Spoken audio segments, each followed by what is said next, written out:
A warm welcome to all the participants of this 3-day workshop, which is a part of Distinguished Visiting Professor Lectures, which is completely sponsored by Indian Academy of Engineering, by Department of Electronic Communication, Raghu Institute of Technology, in association with student branch and the Communication and Signal Processing Society student chapter in IEEE student branch of Raghu Institute of Technology.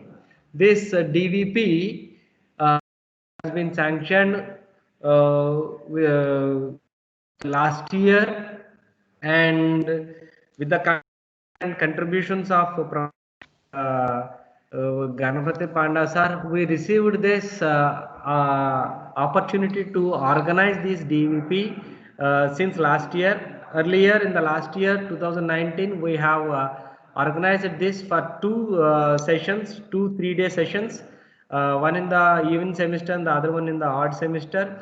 And we are very lucky that, or fortunate that, have received the extension of this DVP INAE. And I have to actually mention the support extended by Professor Ganapati Panda sir in this regard, especially in DVP for this academic year as well as academic year also. So in this is the as per the advices from INAE, we are doing this online. Maybe in the next semester or at least the next year, we'll be doing it live once again. This online cannot be a barrier. You saw in contact. Uh, uh, so I request everybody to join for the session. And as mentioned, there is a small change in the timings. From earlier, it was from we have scheduled from 12 in the noon. However, we have rescheduled from 11:30. To 11:30 to 1:30 in the afternoon. So kindly note this point, and I request everybody to join accordingly. Now, let me take the privilege of introducing Professor Ganapati Panda sir. New to any of the Raghu Institute, maybe a faculty or maybe a student, especially the fraternity of Department of Electronics and Communication, the Raghu Institute of Technology.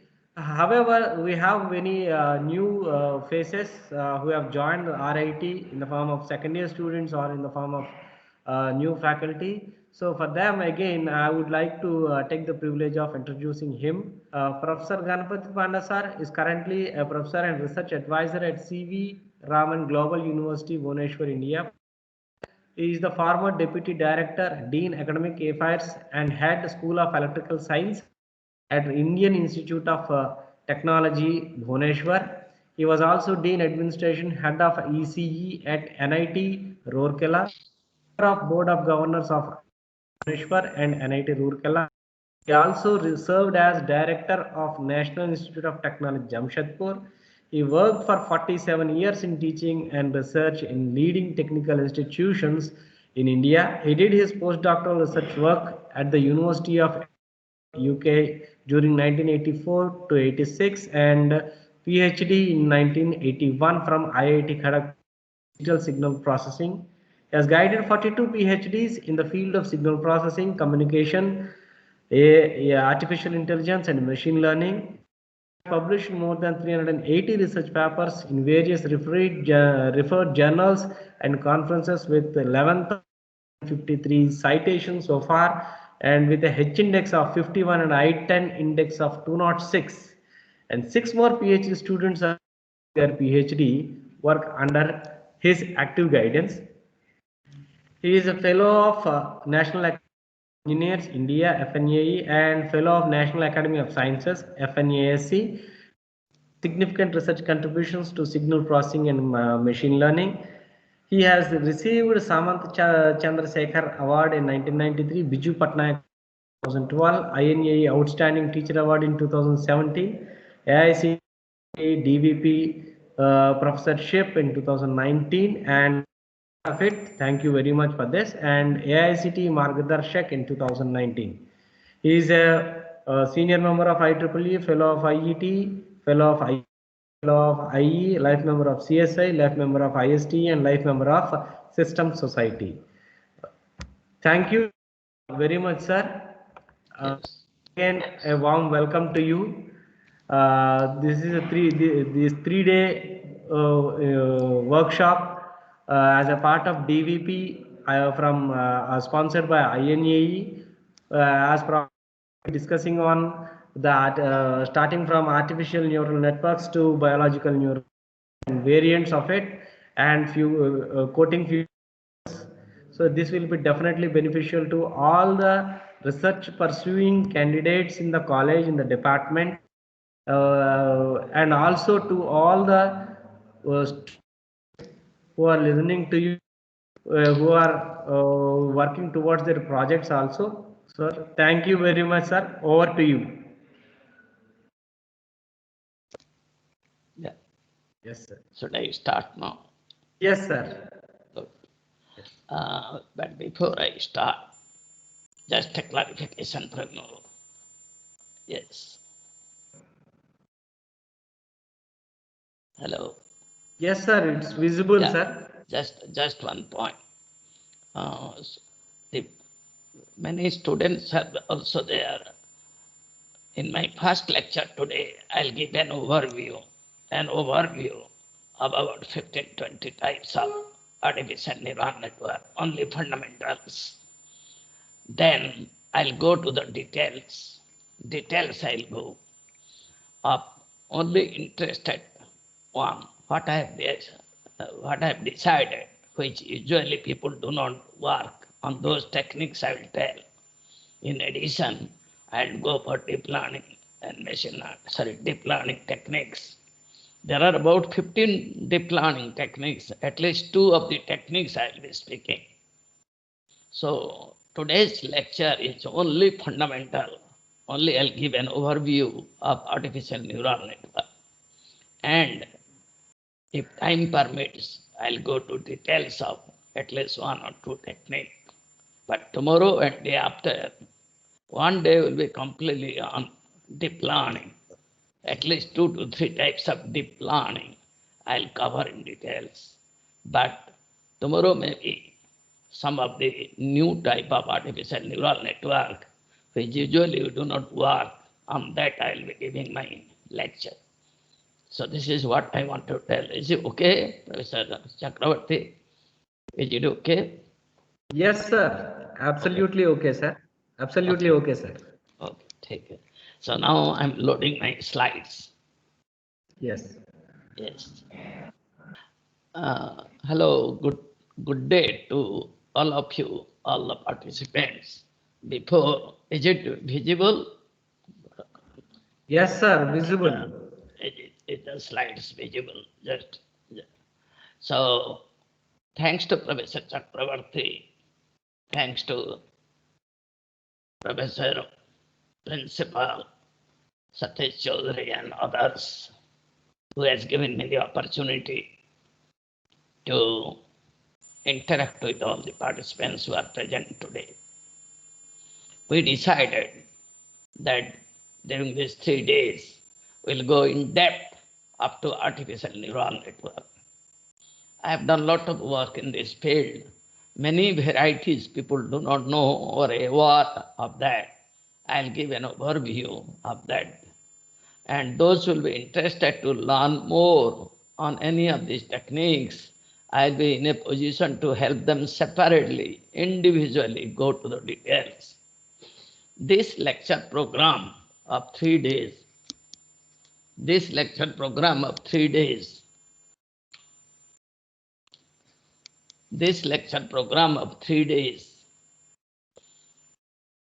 is because of the college, Raghu Engineering College, Institute of Technology. And this is under the program of Indian National Academy of Engineering and AICTE jointly. They have appointed me as a distinguished visiting professor.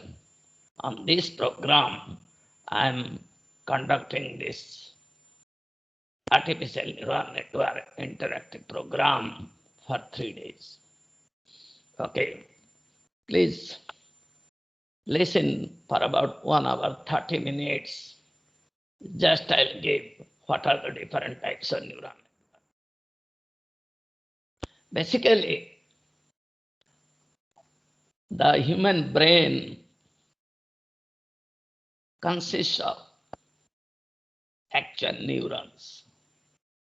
In the neurons means it is a small computing biologically active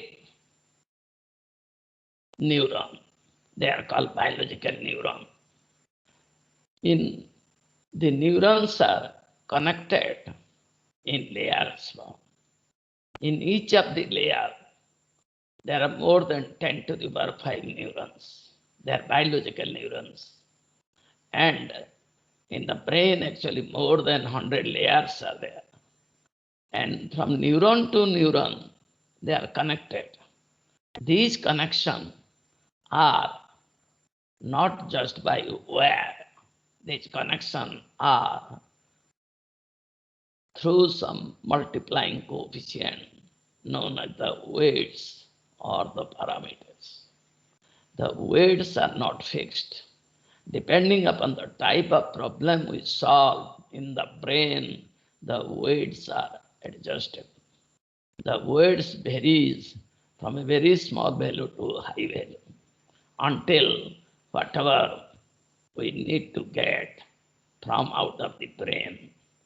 We recognize a picture, we recognize a person, we say, we remember certain things, we forecast something, we classify something, we cluster something, we remember multiplication table. Everything is done by this artificial neural network. Artificial neural network is the model of the actual functioning of the brain.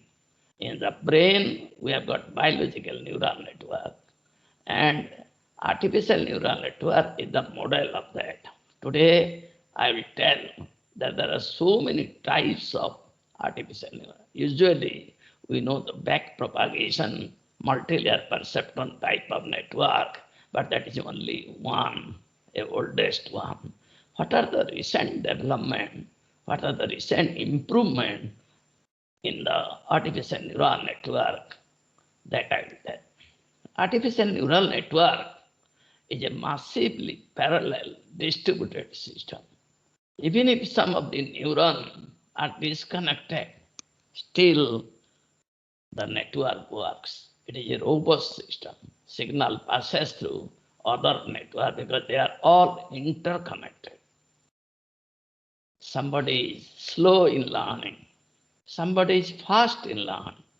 Somebody is forgetful. Somebody learns once but learns forever. Somebody is erratic. Somebody is cool. Somebody is short-tempered. Somebody behaves in a different way. All this can be studied by studying the network of neurons which is there in the brain. We are making various models. Today there are more than 20 types of models. But these models are only model only. It is artificial model. They cannot actually map to the real model of the brain. Now the brain science has become very, very important. The behavior of the person. If somebody is short-tempered, can you make it cool? If somebody is a slow learner, can you make him a fast learner? Somebody is not able to solve mathematics. Can that person solve mathematics? Yes, all these types of studies can be done if you know more details about the artificial neural network. With this little background, let me start.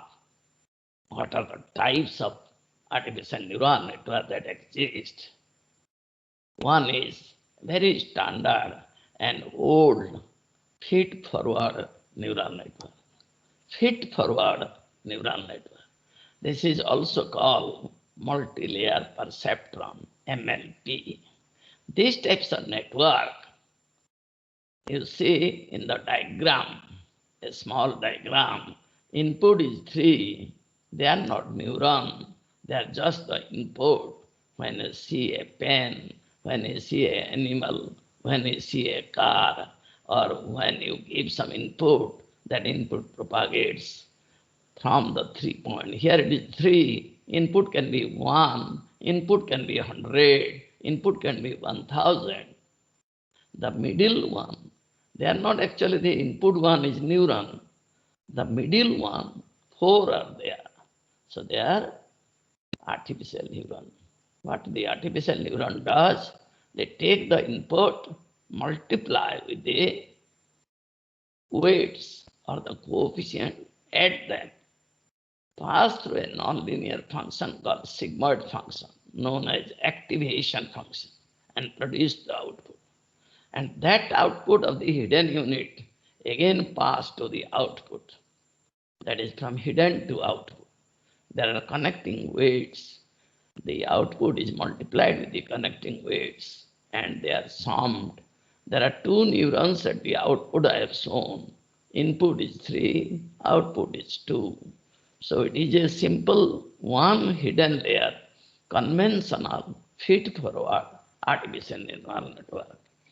The number of connecting weights, as you see, 3 into 4, 12 in the input to hidden layer. From hidden to output layer, it is 4 into 2, that is 8. So basically, total number of weights are 12 plus 8 is 20. But there are bias weight. Each of the neuron contains a bias. So since there are 4 plus 2, 6 neuron in the hidden and output, there will be 6 bias weight. And these weights or connecting value are updated or adjusted. Sir, Sequentially. screen not visible, sir. Yes. Screen not visible, sir. We are able to Screen see is only not the first visible. slide. Just a minute. Yes. Feed forward. This is simple standard artificial neural network, multi-layer perception, or this is generalized artificial neural network. We give an input, the input is multiplied with the weights between the input and hidden layer. We add the bias, again the output of the hidden layer of each neuron is multiplied with the corresponding weight, and then again add the bias and produce the output. Now, in a supervised learning, the output is compared with the desired signal or the training signal or the testing pattern. It is a supervised learning. And by comparing, you get an error. That error is used to update the weights between hidden layer and the output layer, and the weights between input layer and the hidden layer. Again, we give the input, produce the output, again compare with the desired signal, produce an error. That error is used to connect the multiplying coefficient between input to hidden layer and hidden to output layer. This process continues until the network is trained. How to know the network is trained? The output and the desired signal or desired value must match. If we are putting the figure of a cat at the input of the neural network, the output also produces the cat. In that case, error is 0 or error is minimized. Square of the error is an indicator that whether the network has been trained or not. This is the basic principle of supervised learning. Okay, but there are many types of networks are available. This is the first type I told, backpropagation based artificial neural network, MLP. The second one is recurrent neural network. Many people must have used this. It is called RNN, recurrent network. You see here, it is similar to backpropagation, but here in the 4 neurons are in the second layer. If you go to the first neuron, the output of the neuron is fed back to the third one. The output of the first one is fed back to the second one. The output of the first one goes to second and third. Now, similarly, the output of the last one comes to the second one. From the second one, the output goes to the first one, goes to the second one. From second one, it goes to the third one. So they are all interconnected. And this is recurrent because what is called recurrent is just like a feedback connection. So that means the output you take, no doubt, but the output is fed back to another unit in a sequential manner. And these types of network varieties are there. That is, it is just like an IIR filter, and this works better. But it has some problem, that part we'll discuss.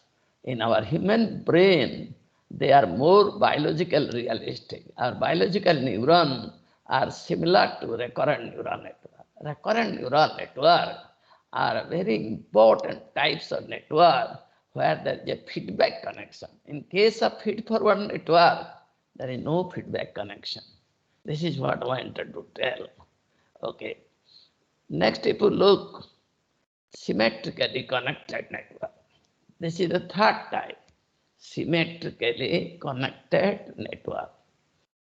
These are also recurrent network, but the connections are not random. The feedback connections are symmetrical in nature. And one of the examples of symmetrically connected network is Hopfield net. Many people might have used Hopfield, Hopfield. John Hopfield made this recurrent network in a symmetric manner, looks similar. And this is they did because these types of network can be analyzed better. These types of network perform in a regular fashion. Therefore, one of the recurrent network which are symmetrically connected is known as Hopfield net. Okay. Let's see. These are called, this is another one, Boltzmann machine. This is also symmetrically connected. The previous one is a Hopfield net. This is another type of neural network, Boltzmann machine. These Boltzmann machine today are used for deep learning. Boltzmann machine are very powerful model, better than Hopfield net. They are less powerful than recurrent neural network. They have a beautifully simple learning algorithm. Well, I'll teach this in later on about the symmetrically connected networks. So basically what I said, I talked about recurrent neural network. That is, what is recurrent? That is, the output of a neuron is connected to other neurons. And that happens in one layer, that may happen in many hidden layers. So this is an overview of the recurrent neural networks. Now, let us see the recent generation of neural networks. But before that, I want to tell you, before that, there is a functional link artificial neural network. There is another network called radial basis function neural network. They are conventional, RBF and functional link artificial neural. If people do not know, they want to know details about these two types of network, tomorrow I can teach. Yes. So recurrent generation of neuron, recent generation are very, very interesting. Let's see. What are these types of artificial neural network? Now this network, one of the network is spiking neural network. Spiking neural network, I am seeing my blackboard. There are 5 types. I am working on this spiking neural. Remember, in all types of neural network, connecting weights are used. Weights are adjusted. Weights are updated by some algorithm. Weights means a magnitude between 2 neurons which is adjustable, which are updated according to some learning algorithm. But in case of spiking neural network, they are not weights. They are the distance between 2 spikes. In actual brain, in our actual biological neuron, the output of the neurons are spikes. Spikes means impulsive noise. Impulse, just like an impulse, sudden rise of the signal. It remains for a short time, again becomes zero. So the distance between spikes that is generated is similar to the weights because the distance doesn't remain constant. For some problem, for some picture, the neurons between 2 spikes are very small, but in some other case, the distance between 2 spikes are large. So that variation of the distance between spikes is similar to the variation of the weights.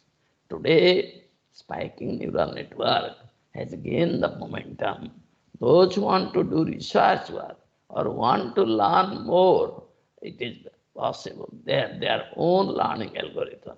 Spiking neural network is so important. They actually study the behavior of the brain, why paralysis occur, how to cure paralysis can be studied, can be understood, or can be treated by knowing about spiking neuron. It is the actual activities of the brain. So try to remember, I have told 2 things.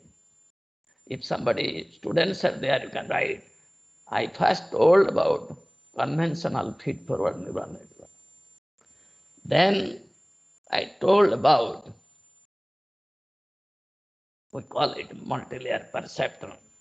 The next one, I told about Hopfield net under recurrent neural network. So you can say recurrent neural network under that Hopfield net. And yes, and there are other types of network are also available under recurrent case like LSTM, etc., which I'll be telling later on. Now, out of the modern neural network architecture, a most important one is the spiking neural network. To my knowledge, there are 5 types of architecture so far till today it has been published. So SNN, those who want to do research or want to work on this, you can work on the spiking neural network. If you look to this picture, yes, you see there are a lot of impulsive signal and the distance are not same. So they represent the weights. You pass this signal, do some types of operation, vary the weights, means vary the time between 2 impulses and produce some desired output. So spiking neural network is very, very important, is realistic neural network and gaining a lot of importance in the world today for cure of diseases, for better forecasting, for better classification and clustering operation. These are very, very important spiking neural network. Now, let's see about I was talking about spiking neural network. Now let's see about deep learning. So basically what I said, Hopfield net, recurrent neural network, spiking neural network. There are so many deep learning models. They are also artificial neural network. Let us try to learn about some of the deep learning models. What are deep learning models? They are more than one hidden layer. more than one hidden layer. Deep means number of layers are more. So if the number of layers are more, what is the purpose of that? Basically, the deep learning, the most of the layers are used for feature extraction from the given set of data or picture, audio or video. The instead of conventional method of feature extraction, the model itself performs the feature, finds the feature, and in last one or two layers, these features are used for prediction or classification or detection purpose. So this is very important today, deep learning model. Now, deep learning model, there are many types, but today if you see a small picture I have given, that as the amount of data is increasing, as the amount of data is increasing, the performance of the deep learning and the older type of learning, you can see the performance of deep learning increases.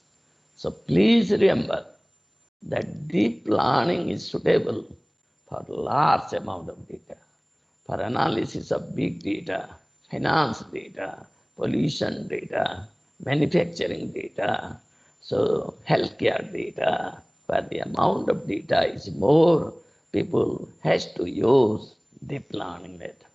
I have shown in the first diagram only one hidden layer. Car to be recognized as car. So basically you have to extract the feature. First one is feature extraction, then you do the classification by using neural network.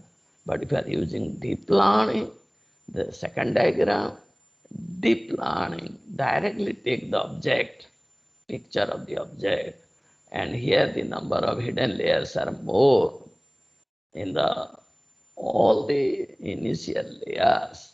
The feature of the car or the objects are extracted, and these features are used in the last layers to make a classification or forecasting or any types of operation. So that way it is very important. Now, various types of deep learning models are available today. Various types of deep learning models are available. I'll give an example of some of the models. Yes, please see. Recurrent neural network. This I have already told you. That is, the output is again feedback to the input, just like an IR filter. These types of things reimburse the memory, the old data, and performs better. But it has some problem. So basically, RNN is a feed-forward feedback type of network is better than feed-forward network. Let's see. Is the slides visible? Is it visible? Yes, sir. Visible, sir. Recurrent neural network, RNN. Okay. I am only giving an overview. I'll go to details. Whatever you say, I'll teach in details. Recurrent neural network, RNN. You see, this recurrent neural network, I is the input cell, O is the output, and R hidden layers, two layers are there. They are recurrent cell. Means the output, there is a feedback path. That is the output is feedback to the input. The types of feedbacks are different, and this is nothing we can say is a distributed IR filter system, non-linear IR filter system. I call it in that way. That is the RNN. Now let's see recurrent neural network. These types of recurrent network performs better than the conventional backpropagation network. These types of network do time series prediction, speech recognition, rhythm learning, and anomaly detection. Many types of applications are there, but they have some limitation. These types of recurrent neural network are having a problem of gradient becomes zero. So the network doesn't learn. So that is called vanishing gradient problem. Vanishing gradient problem means the derivative doesn't exist, becomes zero. Therefore, the weights, connecting weights are not adjusted. Therefore, it falls to local minima. You do not get the perfect solution. So this is one of the very, very important. Recurrent neural network is certainly good, but it has some associated problem which needs to be solved. And that problem is called vanishing gradient. Now, if you look to the next types of architecture is very important. Long short-term memory.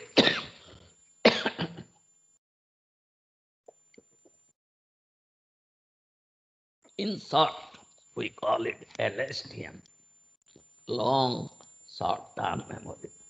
LSTM network that have a memory cell.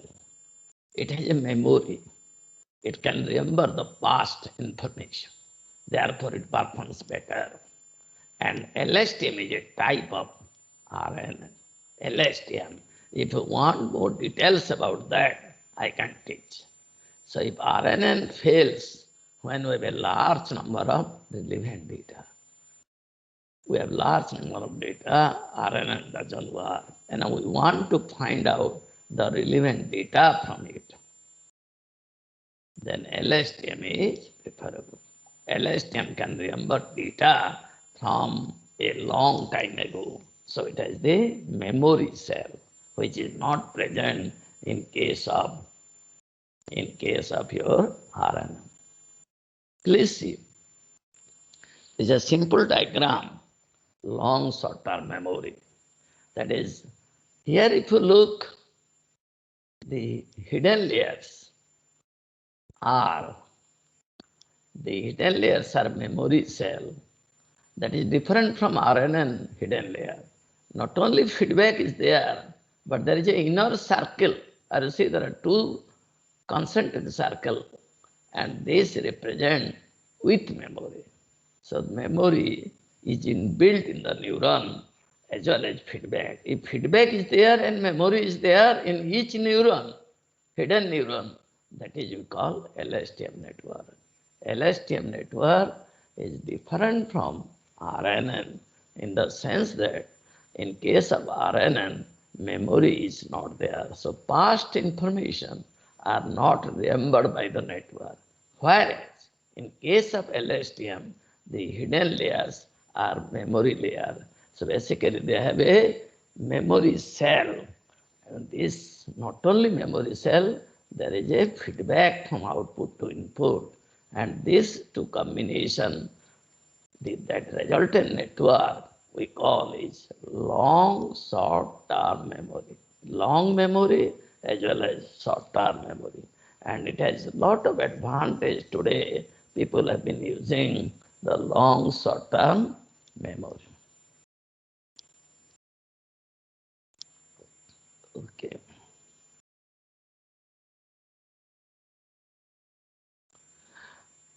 The long short-term memory network, LSTM, is used for speech, a lot of speech recognition, writing recognition, that is for natural language processing, major applications of LSTM. But this has some problem, as I told. LSTM suffers from vanishing gradient. What is vanishing gradient? As the number of layers increases, the derivative of the mean square error which you are computing becomes zero. When the gradient becomes zero, the weights, connecting weights are not updated. When the connecting weights are not updated, then training doesn't become perfect. And that is the greatest drawback because of many connected hidden layers. So this is called vanishing gradient problem. Instead of weights are to be optimized, the weights are frozen at some value which are not correct. And this is available in RNN and LSTM problem. So this is long short term, and therefore various types of development and improvement has come. Please see, many people might not have worked. It's very, very important. It's a deep belief network. DBN today is very, very powerful algorithm. It is a powerful network. Deep means many layers, and that network is belief network. It contains many hidden layers. We call it DBN with an unsupervised algorithm. It is not a supervised algorithm. As it first learns without any supervision, deep belief network can train itself without any desired signal, without any supervision. The layers in a DBN acts like a feature detector. The most of the initial layer of DBN is a feature detector. They detect the feature. After unsupervised training, we can train our model with supervised method. Initially, unsupervised training, extract the feature, and after the features are extracted, they are connected with the classification model, yes, which works in a supervised method, either for classification or prediction.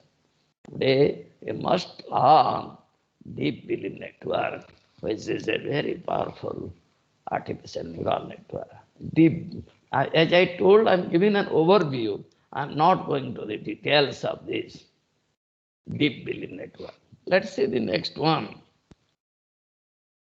This is the architecture of the deep belief network. So basically, you have got input cell, you have got probabilistic hidden cell, this double circle, the smaller one, 2 in each case. Then you have got hidden cell, 4 in each case. So there are two types of hidden layers. One is probabilistic hidden layer, another is only hidden layer. And then you get the last one is supervised one, either as a classifier, supervised artificial neural network.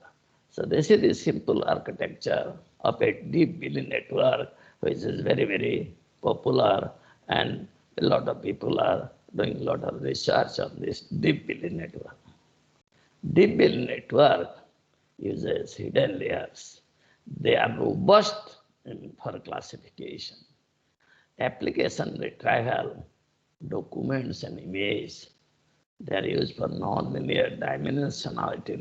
If want to feature reduction, people are using deep belief network. They reduce the number of features, but it has some limitation. Computational cost is high.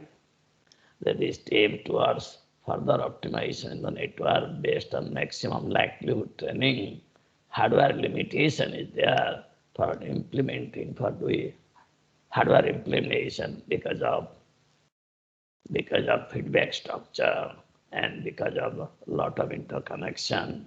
So it is hardware, it is more costly. But still, deep belief network is very, very popular network. Is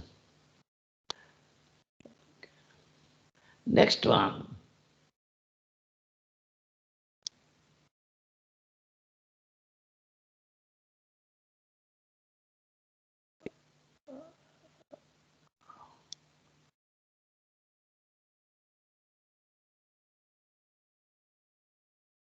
Convolution neural network, CNN.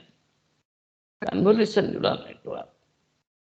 Most of you must have used. It is very important, very simple, very powerful deep learning method. Convolution, why it is called convolution? Because you have to perform in many layers convolution. Convolution is usually performed between two sequences, you know. One is filter sequence, other is input sequence. And the input and the filter sequence are convolution operation you do, basically nothing but filtering. Filtering means input sequence and the weight sequence of the filter are shifted and multiplied, and that is nothing but linear convolution. Linear convolution is a software method of filtering, and by performing convolution, the features are extracted as you are trying to remove the unwanted information and extracting only the required thing, because it is a filtering operation. It extracts the juice of the signal, removes the noisy component, and many layers you perform the convolution. Today, this convolution neural network is one of the first kind of artificial neural network which are called deep learning neural network and has gone and is very popular and powerful. Of course, many modification of the CNN has been reported in the literature. Okay. Hello, Professor Chakrabarti, are you able to? Is it okay? Yes, sir. Everything is okay, sir. Everything is audible, pretty much clear. Good. Huh? Not visible. Audible, sir. Audible and visible. Which one is not visible? The slides are not visible. Visible, visible, Okay. Should I visible. continue? Yes, sir. Okay. Yes, sir. Yes. We can continue. Okay. See, the convolution neural network, CNN, the architecture of that. Yes. Convolution neural network. Please see, there is a picture here, and that picture is to be recognized. You have to classify whether it is a car or a truck or a bus or a bag. So for that, once there is an object or an image, usually conventional neural network extract the features, and the features are used for classification. But in this case, we from the object we do not perform, we just take the pixel value and perform convolution. There is a filter. So the filter, the picture is moved by moving window, and the windowed picture is convolved with the filter, and the window is moved from left to right and from then top to bottom to cover the whole picture, and the corresponding convolution takes place. And after the convolution, you are using pooling. What is pooling? Pooling we are using to reduce the size. There are two types of pooling. One is a max pooling, other is average pooling. In case of max pooling, you take the maximum of the window value. If there are 9 values, you take the highest of the 9 and remove all other 8. So it is used for data dimension reduction without sacrificing the quality of the data. And in case of average pooling, you take the average of all the 9 points and replace that window by only one value. So there is a reduction vis-a-vis. There is no reduction in the quality, but reduction in the dimension. This is only one stage. You repeat the number of stages. Again convolution with another filter. Again pooling. Then convolution, then pooling.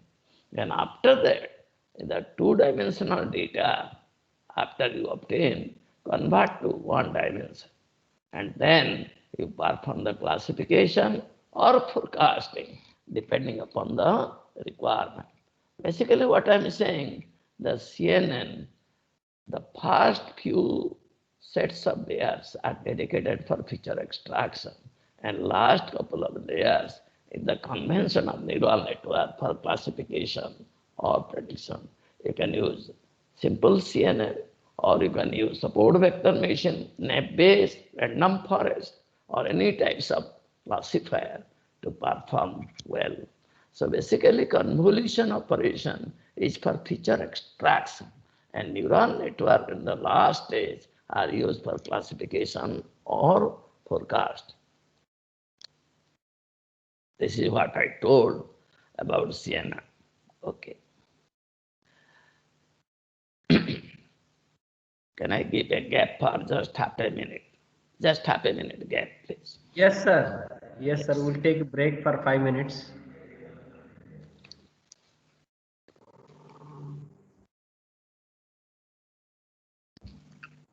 As I mentioned, after tomorrow also, the lectures will be from 11:30 to 1:30. As mentioned, today it's a completely an introduction to all the different types of neural network architectures, while tomorrow in-depth discussion on this and few other applications related to these neural networks will be discussed. So people who are working on this, they are open for discussion. The floor is open for discussion, and you can make use of this lecture to put our research problem, get involved in discussion with our Panda sir, and you can problem solved if you are stuck at any point. And besides this also, SAR is available or open to discuss on how to write research paper, how to write a research proposal also. If you have any potential query on that, you put that in the chat window or put directly, you can directly contact Chaudhary sir and put your query so that it will be conveyed to him and it will be discussed in the next session. So this DVP is entirely to make it possible to the professors of IIT, and we are very that we have Professor Nasar, who is almost known as stalwart of advancements in signal in India. Meanwhile, I also suggest the students come out with any ideas or any particular topic to be discussed today itself, so that I can put that in front of Panda, convince him to discuss on those topics. We have all these 3 days, and we have earlier also we had a very good experience with him. Know how he deals with the students. So yeah, we all wish to sit in IIT, listening to professors of IIT.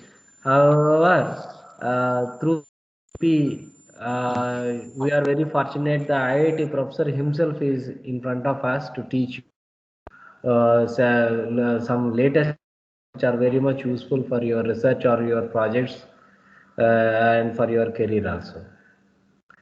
As mentioned, not only technical discussion, but also the floor is open for discussions on research paper writing, proposal, and many other things, whatever, PhD guidance also. He is here to assist all the PhD pursuing candidates as well as project pursuing candidates.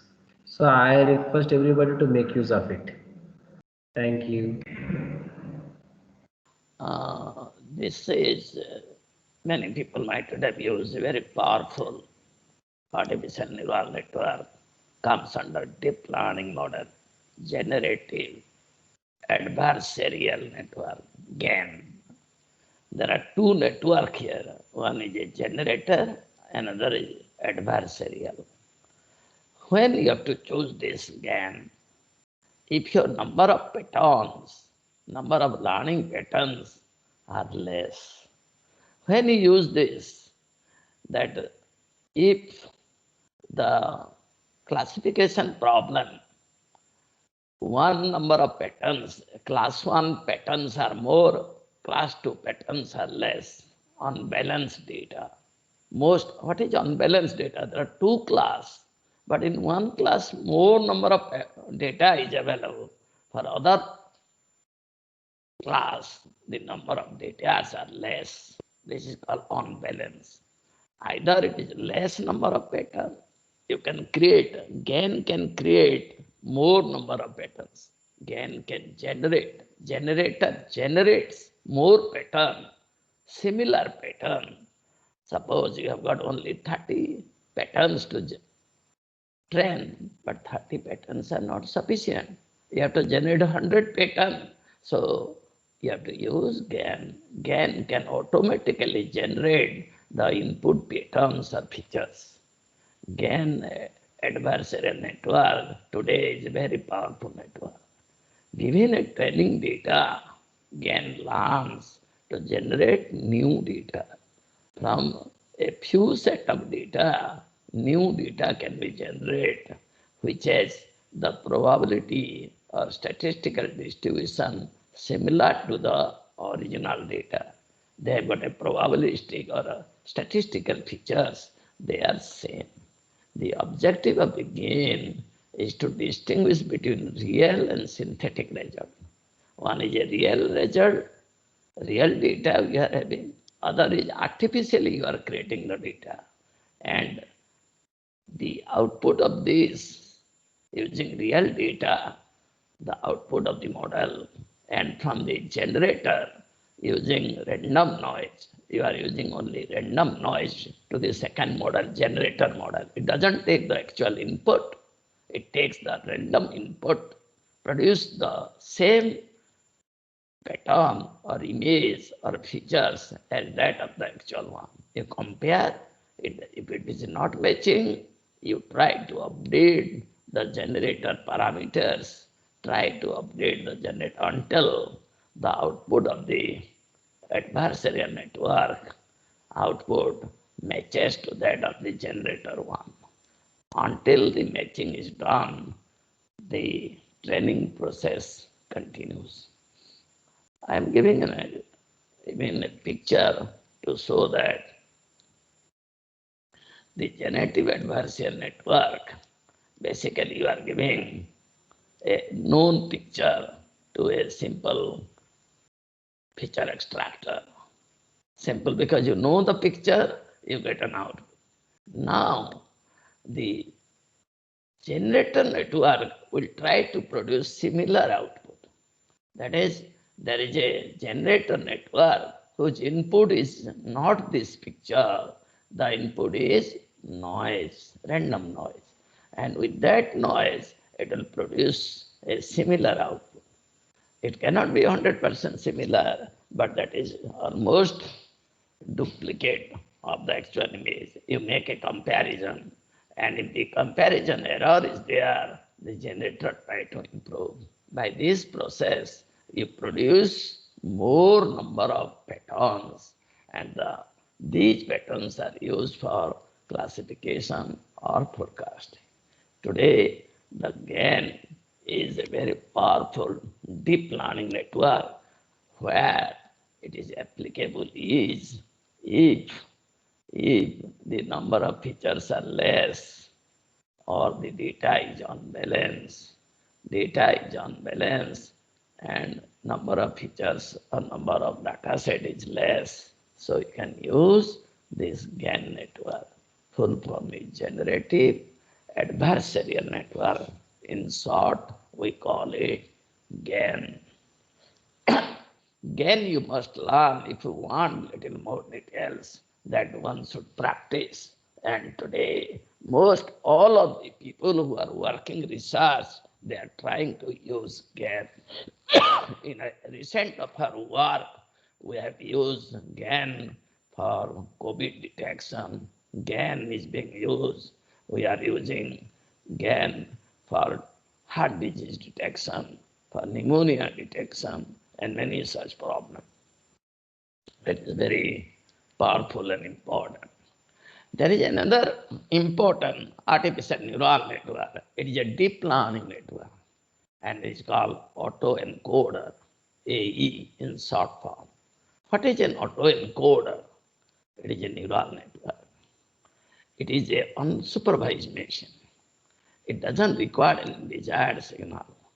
Whatever input you are giving to the neural network, you give the same output as your desired signal. You are giving an image, at the output also you apply the same image. Input and output are same. Whatever error you are getting, the actual model output, encoder output, and the desired same input you are giving. You are giving a suppose picture of a cat. The model will try to produce a picture of the cat. And if the cat picture is not matching, you get some error. You are applying the same cat picture at the output as a supervised mode. You got error. update the weights of the autoencoder. It is just a simple neural network until the input becomes equal to output. The input is a cat, output should be a cat. Input is an elephant, output should be an elephant. And once you train the autoencoder, the number of hidden units are kept very, very small. If the input is 1000, the hidden unit is say 20. So there is a reduction from 1000 to 20. And this 20 is called the compressed signal. It's called the compressed data of the actual input. And this compressed data, if you put to a model, automatically the picture of the cat, picture of the donkey can be reconstructed. So it is used for feature reduction. It is used for dimensionality reduction. It is used for making the processor faster, making the process cheaper, and accuracy-wise it is same. Autoencoder, the hidden layers, you take the output, it is a compressed data. If there are 10,000 data you are using in an input, the compressed data may be 100. And from this 10,000 or 1,200 is called encoder. And from 100 to come back to 10,000 or 1,000 is called decoder. So it is a encoder decoder mechanism, but the hidden layer unit should be less. And this is very powerful and are used today as one of the deep learning method. It is used for different types of work, autoencoder. Okay.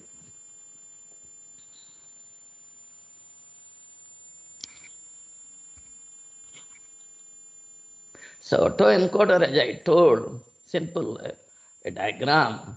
There are 4 input, output is 4, but hidden unit is only 2. That is from 4, you are giving some data, you get the output same 4. And once you train and get the same input and output for all training pattern, the compressed data you take, the hidden only 2, 4 is reduced to 2. So this 2 is called reduction in dimensionality. They are called reduced feature. And reduced feature is used you as input. A model can reconstruct the same thing. So this is a compressor and a expander. Input to hidden is called compressor. Hidden to output is called expander. Autoencoder is very, very interesting machine learning, particularly deep learning, artificial neural network, autoencoder.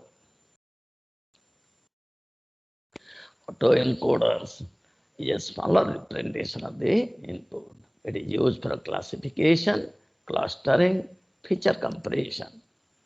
Autoencoders are not that efficient as compared to GAN. GAN is much better. So autoencoder is still very simple for reduce an image, and from reduced image you can able to reconstruct it. It is used for many, many applications, no doubt, but the reproduced image becomes blurry. It doesn't become as good as qualitative as your which one again. But autoencoder is still very powerful and people are using this GAN. So far, what I have talked, so far I am just repeating. Perhaps I started with backpropagation multilayer perceptor. Of course, I did not explain in that category. You have got a radial basis function where Gaussian function is there in the hidden layer. You have got functional expansion neural network, trigonometric expansion, Chebyshev expansion, and other types of expansion, power series expansion are there. This is single layer model. So basically in conventional neural network, you have got multi-layer perceptron, you have got radial basis function, and you have got functional being artificial neural network. Then I told about the recurrent neural network, where there is a feedback mechanism. And one of the special type of recurrent neural network is special type of recurrent is LSTM. Then I talked something on HuffPinNet. I talk on HuffPinNet. Then I talk on deep belief network, HuffPinNet, deep belief network. Then I talk, yes, something like spiking neural network. I don't know whether autoencoder I talked. I got deep belief network. I talked on GAN. So these are the various types of artificial neural network. Most of the latest neural network are very, very powerful, uses deep learner. The Boltzmann machine is an old network, no doubt, but today deep Boltzmann machine, DBM, is very, very powerful. Boltzmann machine involves the probability distribution. Given an input data set, we have an input data set. It has a particular probability, whether Gaussian, uniform, or Rayleigh. You get first to draw the distribution. Now, in Boltzmann machine, the input nodes and hidden nodes are present. As soon as you keep the hidden nodes, change its state, the input nodes transform into the output node such that the probability distribution becomes similar. If you can able to achieve that, the Boltzmann machine can able to produce very powerful output. That is the dimensionality reduction is used for classification, used for regression or prediction, collaborative filtering, and feature learning. Boltzmann machine, and particularly today, deep Boltzmann machine are very, very powerful. That is one interesting thing which I am telling. So Boltzmann machine is also very interesting. Let's see.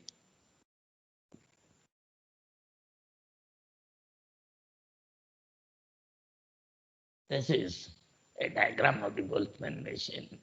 So you have got backfed input cell. The eyes are the input cell, but they are fed back again, backfed. And the probabilistic, the HR, the hidden cell, and their states are changed in such a way that the input data set probabilistic pattern and the probabilistic pattern at the output remain same. If you can able to do that, then the Boltzmann machine produces reduced data. It produces classification performance. It produces forecasting performance and are very helpful for many application areas. Boltzmann machine today, deep Boltzmann machine are being used by researchers for healthcare problem, for finance problem, for many types of machine learning problem, for analysis of big data. Okay. This is about Boltzmann machine. Next, this is Kohenon network, KN, Kohenon network. This is a unsupervised loop. You do not have to give the desired signal at the output for the network to train. It is unsupervised. Kohenon network is also a self-organizing map. It automatically organizes itself, self-organizing maps, which is very useful when we have our data scattered in many dimensions. Data is scattered in many dimensions, and we want to reduce the dimension like two-dimensional data. So it is mostly used for feature reduction. It is mostly used for data dimension reduction. The Kohenon network, for visualizing high-dimensional data, you reduce to two dimensions or three dimensions. application, dimensionality reduction, assessment and prediction of, just I have given one paper answer, water quality. It is used for coastal water management, but it can be used for any types of dimensionality reduction. Why you have to reduce the dimension? Dimension is reduced to make the processor simpler without sacrificing much of quality. Dimensionality reduction, we are used to faster training. We are used to make the processor simplicity, keeping the accuracy almost constant.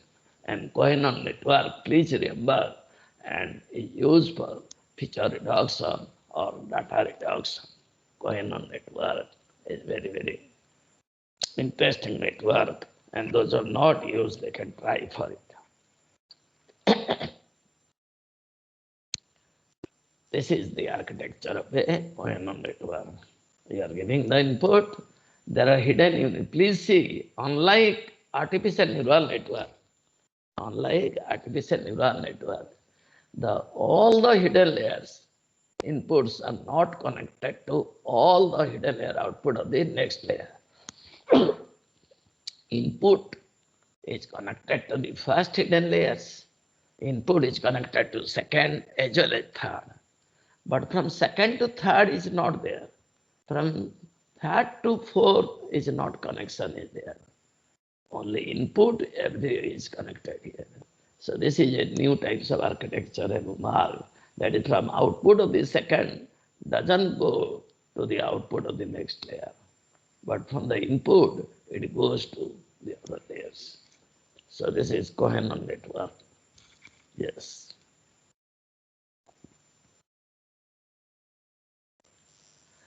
There is another types of neural network. It is called deconvolution neural network. Deconvolution.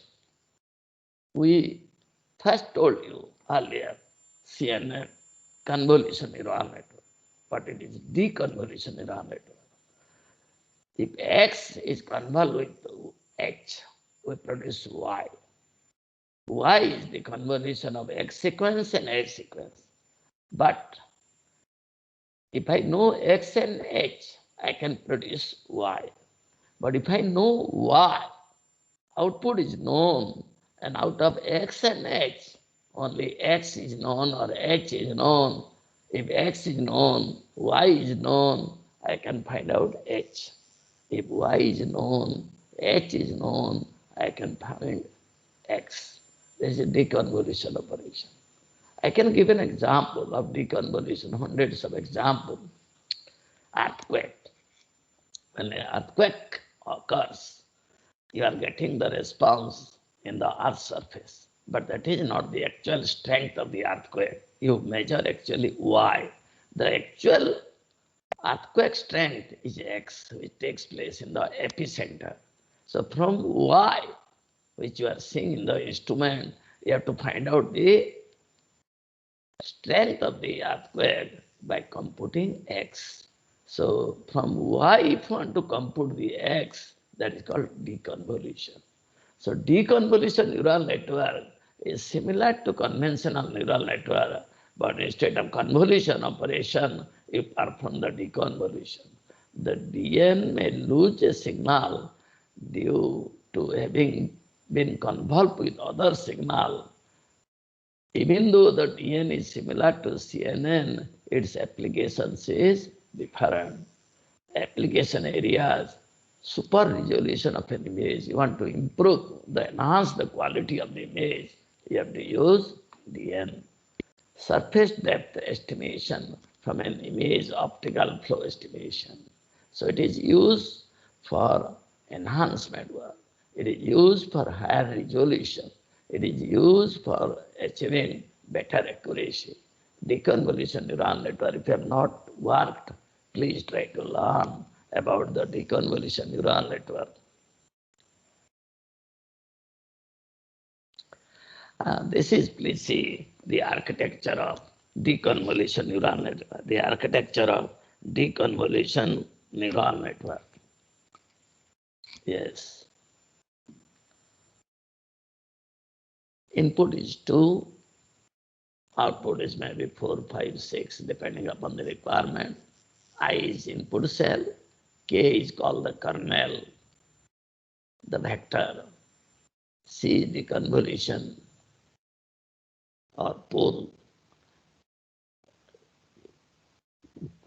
O is the output cell. So it comes from the output to the input side. It performs the convolution. I know input, I don't know the input, but I know the output after we construct the input side. So it is similar process, but it is a backward process, the convolution operation.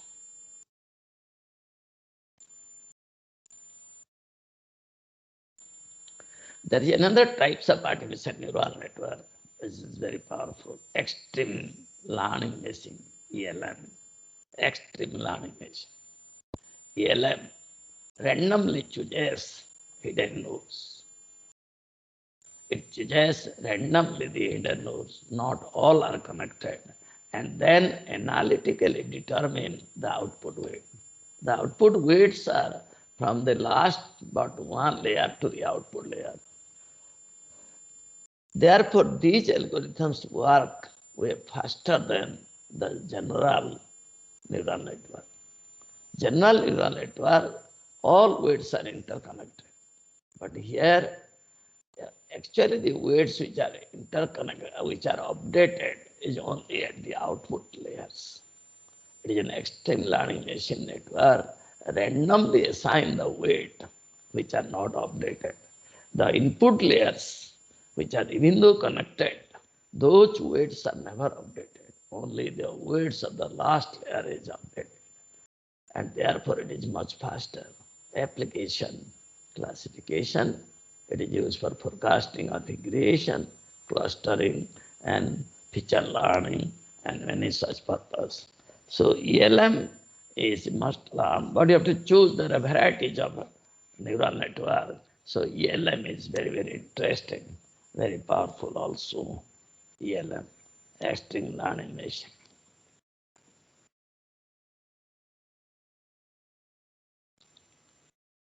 Please see the architecture of the ELM.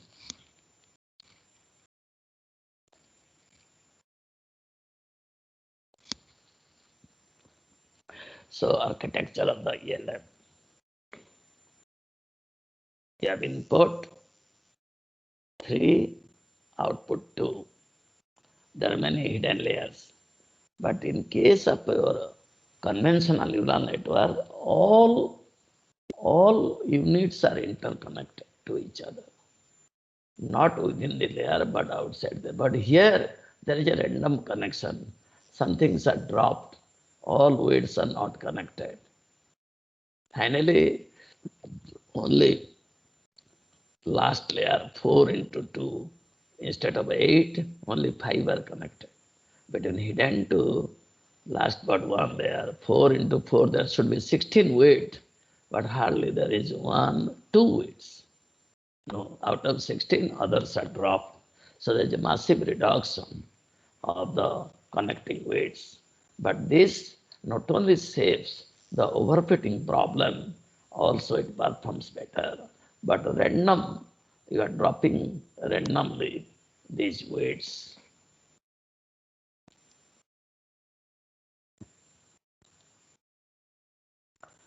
There is another type of network, eco-state network, eco-state. The eco-state network is a subtype of recurrent neural network. It is a subset of recurrent neural network. Here each input node receives a nonlinear signal. Each input node receives a signal.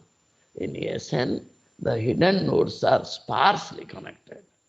That hidden nodes are not all connected. They are also selectively connected. This connectivity and the weight of hidden nodes are randomly assigned. They are not assigned with some probability.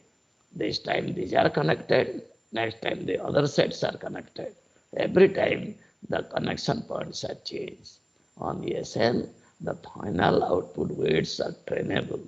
The last weights are Weights only you have to train and can be updated. It is used for prediction purpose, data mining purpose, classification purpose, etc. So eco-state network is also a modification of RNN.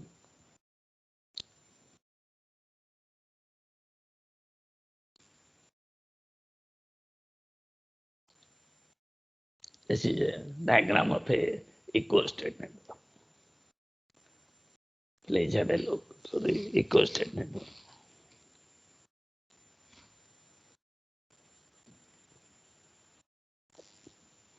Here, 3 inputs, 2 outputs, and they are randomly dropped.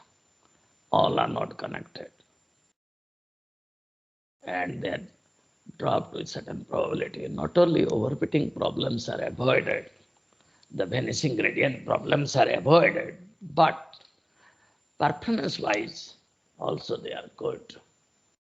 Eco-state network, these R's are recurrent unit. So there is a feedback also. Not only dropped, there is a feedback also.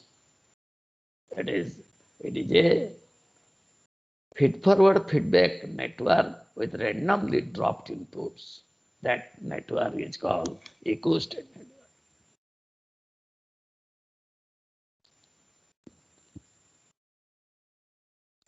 So deep residual network with many layers can be tough to train. Take much time for training. Deep residual network prevent degradation of results. Even though they have many layers, with DRN, some parts of the inputs pass to the next layer. Therefore, these network can be quite deep.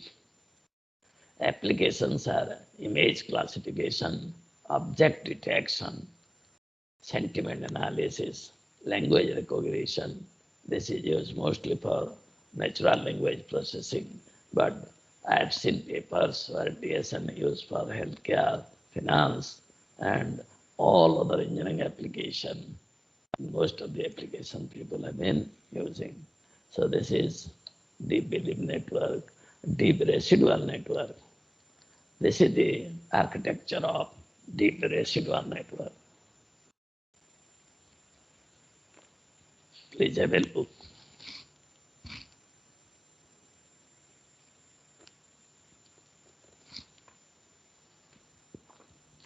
That is, it is a RNN type. There is a feedback from one edge connect to next edge. From this edge, it is not bypassing in between hidden layers. Input is same, output is same, and there is a feedback, recursive feedback. They are not completely taken from each of the unit like conventional RNN. First is connected to third to fifth to seventh, and so on. This is a deep residual network. The purpose of such network is because of many hidden layers, overfitting problem and vanishing gradient problem, so that it can perform to some satisfaction. Deep residual network.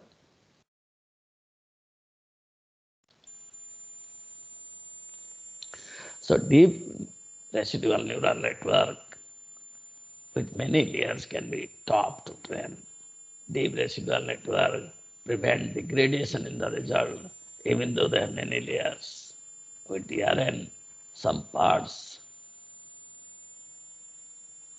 of its parts pass to the next layer. Therefore, this network can be quite deep. Application, image classification, object detection, semantic segmentation, language recognition, so natural language processing, and object image classifications, etc. They are used.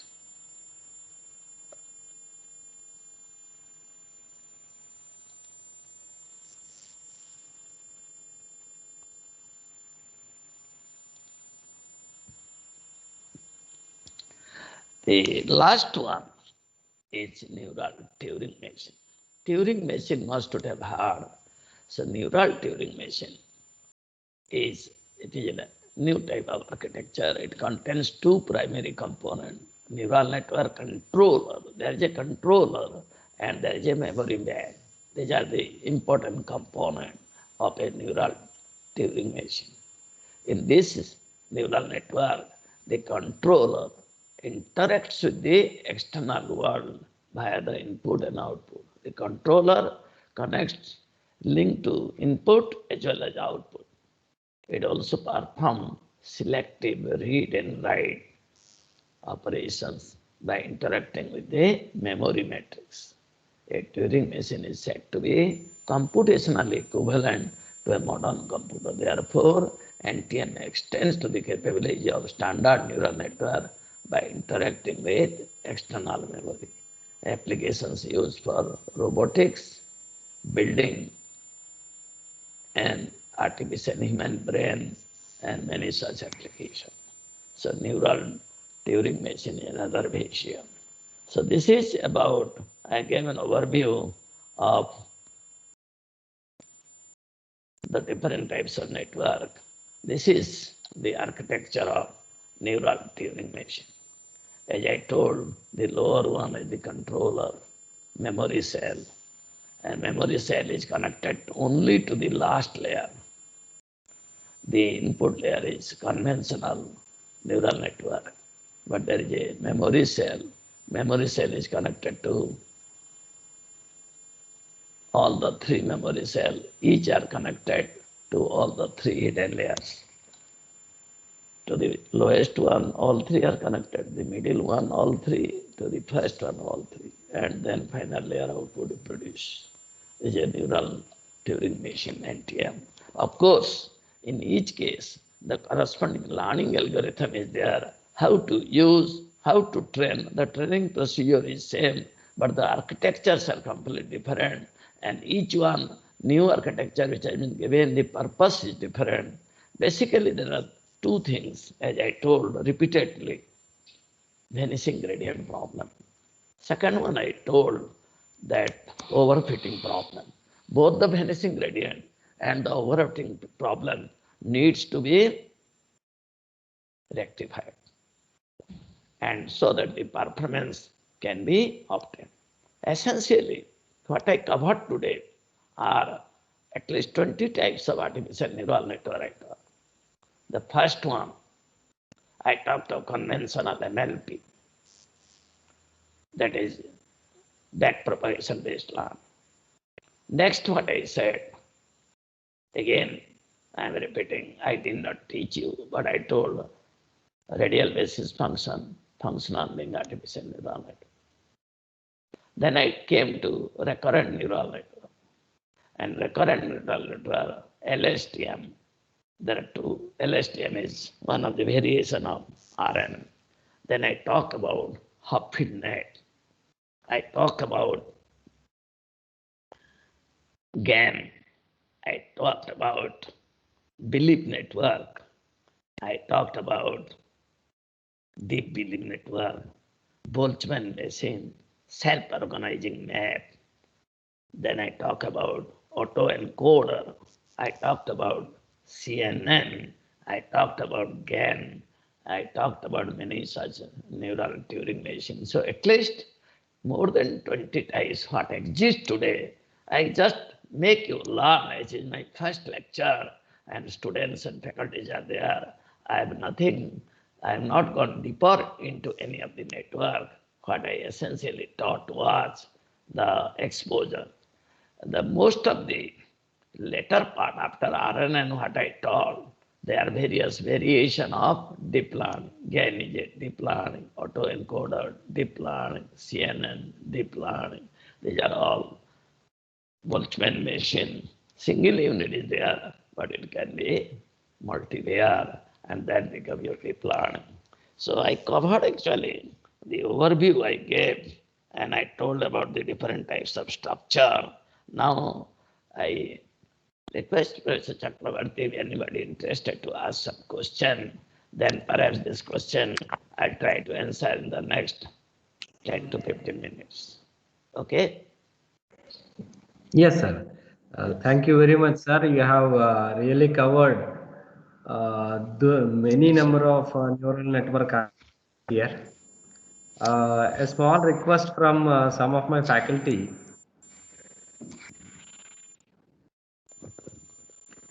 So some of my faculty recently took admission into PhD, and they are very much interested in working in neural networks.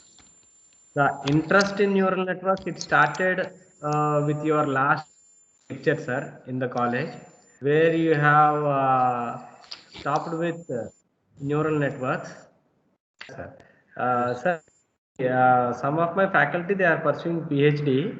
Okay. Recently took admission in PhD, and the idea of, their interest in your triggered with his lecture, and there was some little interaction with him also. His name is Suresh. What actually he is, it is he has done some literature survey on this biological neural network, that is spiking.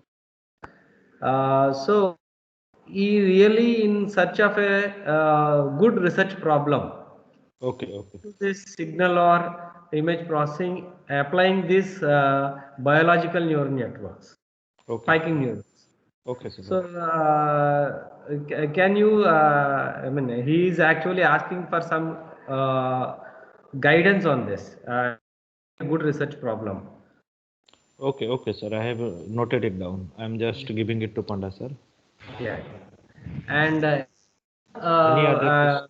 faculty members who are interested to push their queries, they are really welcome. And anybody from students, Srikar or anybody who are members of this ComSoc, SPS or non-members are welcome. You can drop a small message or raise your hands. I can unmute you so that you can speak. Whoever in YouTube also following lecture, they can put their message in the chat window, or you can drop a message directly to me so that I can read it out for you. Of our college, from other departments, because students, you know how interactive were the last lectures of Ganpati Panda sir in our college, when he visited our college for good number of times, especially the last two DVP lectures that he has taken up. So I suggest you to open up and push your queries, or you can unmute, you can raise your hands, unmute you.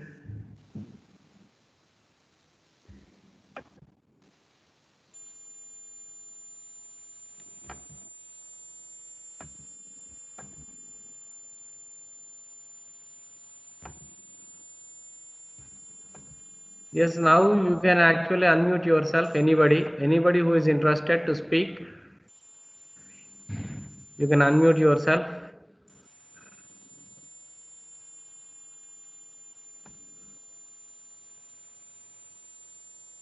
Ma'am Sonali, ma'am.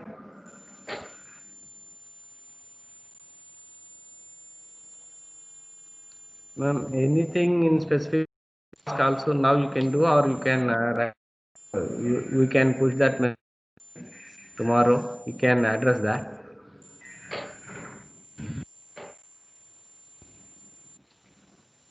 That's the question, Mr. Suresh, as Okay, well as sir. from. Yeah. Okay, okay, sir. I am giving it to Sir,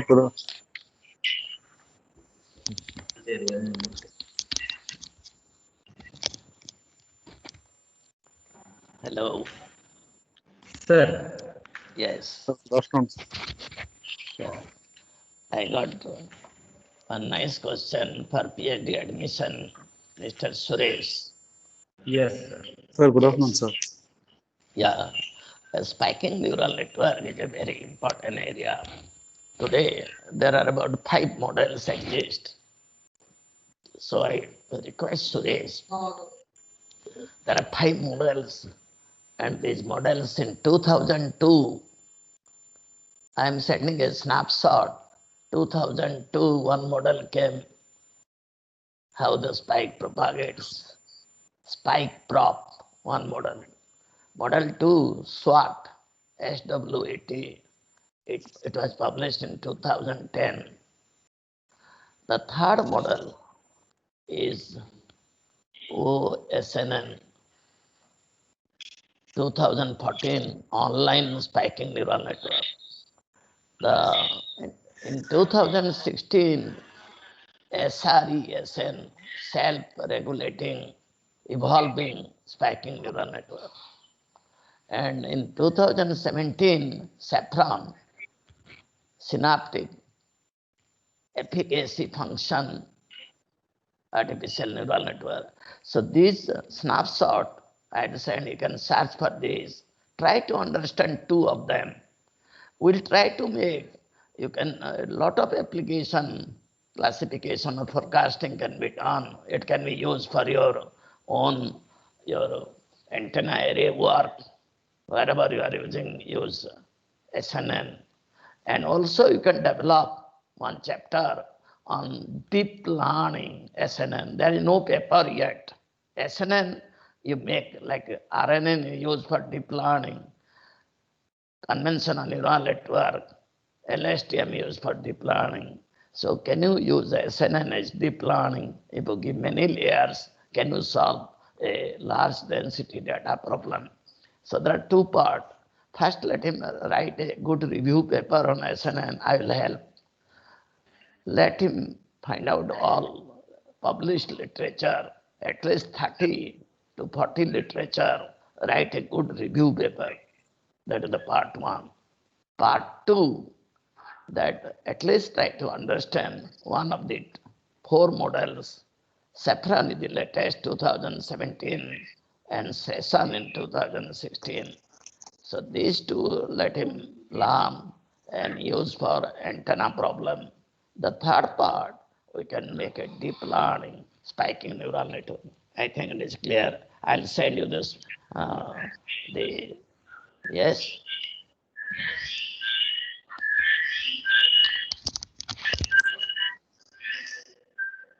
Hello.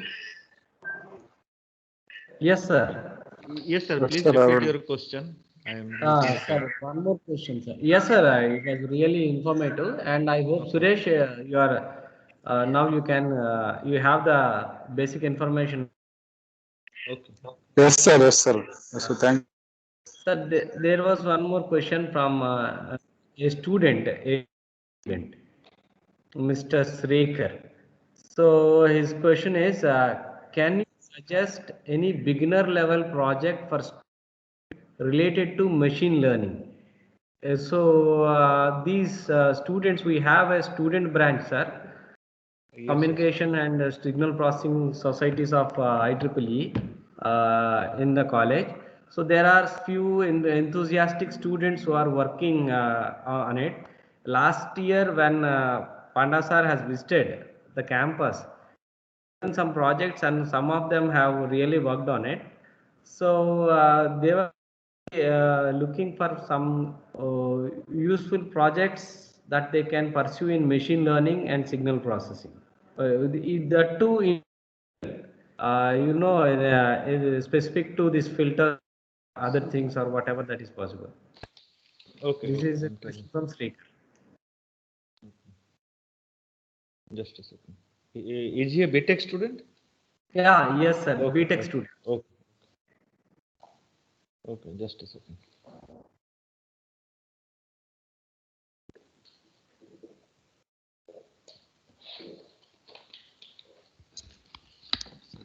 BTech student from IEEE Student Society. Beginner project. Yeah. Okay, I'll also help the student, Mr. Sekhar. Are you able to hear me? Sekhar. So IEEE student group. So basically, you want to use machine learning. Machine learning is a ocean now. And whether is interested in deep learning or machine learning, if he is interested in machine learning, there are many techniques, unsupervised machine learning, like reinforcement learning. Can you learn reinforcement learning? Can use for antenna? Can you use for healthcare? Can you use for finance, for prediction or classification? There are a lot of problem in communication. Cognitive radio. Cognitive radio, if the boy is interested, cognitive radio or your intelligent antenna, adaptive antenna, let him choose a problem where forecasting, let him search problem of forecasting and classification. These are the two important tasks. And random forest he can use. Random forest, net-based, support vector machine. Tell him to learn three things. Support vector machine, SVM. Yes, he can random forest and net-based. If you want me, hello, Professor Chakravarti, if you want me to teach this one or two algorithm tomorrow, I can teach. Support vector machine. If you want interested in deep learning side, or you are interested in conventional machine learning, like I can teach reinforcement learning, I can teach decision tree, I can teach net-based. You want this side, or you want on deep learning, tomorrow I can teach RNN and LSTM, so that the boy can be benefited. He can apply, he can take a problem of antenna, he can take a problem of cognitive radio, or he can take any problem on image and video processing. First he should select the area, because first area selection, then method selection, and then application. Yes? Yes, sir. Maybe. If you want that more of the BTech students are there, they want to learn machine learning, I can teach some machine learning technique instead of deep learning. Yeah. So you tell me what shall I do tomorrow or day after? Yes, sir. Sir, okay. More of. So we'll discuss and work out, but let the boy is interested and IEEE student group, nice. Let him use random forest is a powerful technique. Net-based random forest or decision tree, let him learn and apply to smart antenna, apply to, since he's a communication student, he can apply to smart antenna or communication problem or IoT problem. One of the IoT is an interesting area. Let him find some classification and prediction problem and use this. Is it okay? Okay, sir. We can discuss offline and I can suggest exactly what the boy Shekhar has to do. Okay? Okay, sir. Okay, thank you. I think it is over. Chakravarti is over. Yes, sir. Over, sir. Okay. So thank you for giving opportunity. Yes. Yes. Thank you. Thank you, sir. Thank okay, you. Thanks a lot. Tomorrow we'll decide what exactly to be taught based on your input. I'll teach tomorrow from 11:30 to 1:30. Okay? Thank you, sir. Thank you very much for your support. We are very fortunate that you are here to teach us, and you have today have given a list of all the. Thank you very much for contribution to this DVP, sir. Once again, on behalf of the Department of ECE, Professor P. Satish Ram Chaudhary Garu, Vice Principal and HOD of ECE, and all the staff members of and the IEEE of Raghu Institute of Technology. Thank you very much, sir. Tomorrow I'll come, we'll join once again with you to listen to you once again on machine learning and deep learning topics, sir. Thank you very much, sir. With your permission, I'll end the meeting now. I also convey my thanks to Satish, to Chakravarti yourself, the principal and the management who gave me an opportunity to interact with 150 participants today. I am extremely happy. Hopefully tomorrow we'll again continue on some particular topic in which I'll speak on details, some more details. I gave an overview only today. Okay, thank you. Okay. Thank you, Thanks. sir. Thank you.